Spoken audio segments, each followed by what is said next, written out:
As Coach Jay said, you're in a fight between will and skill.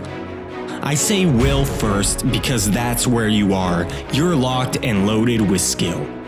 You're studying every day, you're putting in your work, you're buying everything. Your books, pens, notepads, you're making the investment, you're living your dream, you're walking like your dream, you're surrounding yourself with your dream, you're studying until late at night and waking up early to do it all over again. You've put your work in, you've got your skill, and now it's the test of your will. It's a mindset thing you're in right now. It's a mindset thing.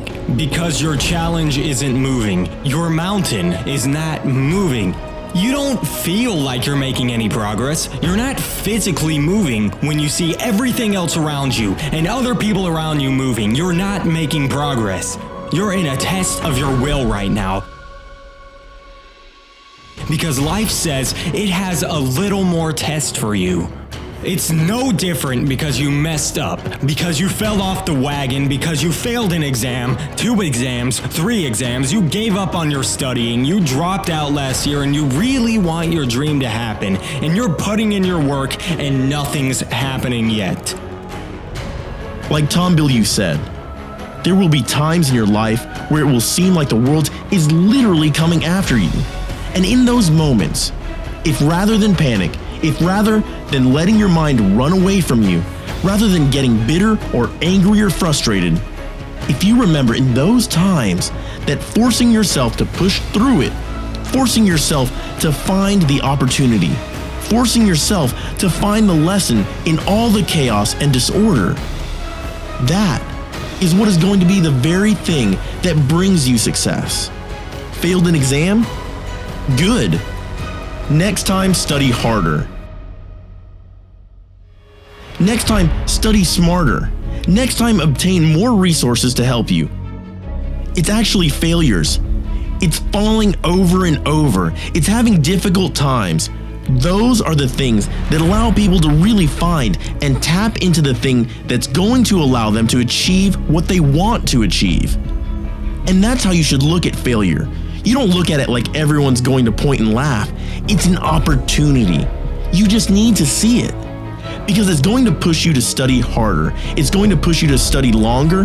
And I know that's not fun. That's not what anybody wants to hear. But the reality is, if you want to achieve something great in your life, you've got to be going into the hard places. You've got to be facing down the difficult things. You've got to be going down that road that is intrinsically difficult. It's untamed. And in that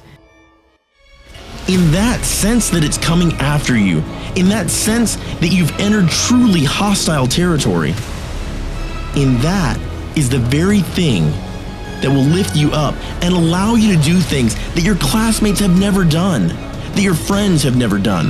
That's exactly why the terrain seems hostile. That's exactly why it seems like everything is crashing down around you, because you've ventured into the unknown. But it's only in the unknown that you're going to be able to find yourself. It's only in the unknown that you're going to be able to accomplish something that other people think is impossible. But they only think it's impossible because no one's ever done it. Whatever you're studying, study it with all your might. So as you go into this wilderness of the untamed, as you venture into this dangerous territory, go like a bat out of hell. Go like you've got something to prove. Go with a chip on your shoulder. Go knowing that you're going to face danger. Go knowing that you're going to have to stand up for yourself and that you're going to have to fight for what you believe. Go knowing that you've got to get smarter. Go knowing that right now, you're not the person you need to be in order to get the grades that you need. Go now, knowing that failure is guaranteed. Go now, knowing that in that failure, you will learn what you need. And by being willing to face that failure and being willing to learn from that and putting all of your energy into getting better and to taking responsibility, to focusing on who you want to become and looking at only where you want to go. In doing that, you get the lift that you need in order to soar above what everybody else is willing to do.